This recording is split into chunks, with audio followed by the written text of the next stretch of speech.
మన నివాస స్థలం తండ్రి అండి. తరతరములకు మాకు నివాస స్థలము నీవే ప్రభువా. కీర్తన 91లో ఉంటుంది, ప్రభువా తరతరములకు మాకు నివాస స్థలం నీవే.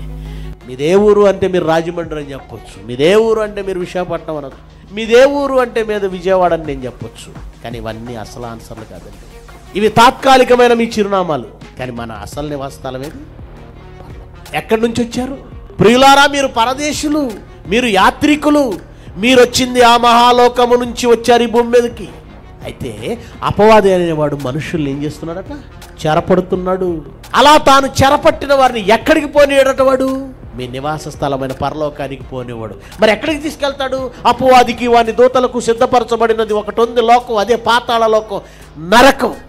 నేనొక్కడే నరకానికి వెళ్ళడం ఏంటి? ఇదిగో దేవుని పిల్లలైన వీళ్ళందరినీ కూడా నాతో పాటు నరకానికి తీసుకువెళతానని పంతం పట్టి మనుషులందరినీ త్రోవ తప్పించి పాపంలోనికి నెట్టి పాపభూయిష్ఠులుగా మార్చి మన నివాస స్థలమైన పరలోకానికి వెళ్ళనివ్వకుండా తనతో పాటు భయంకరమైన పాతాళానికి తీసుకెళ్తున్నాడు.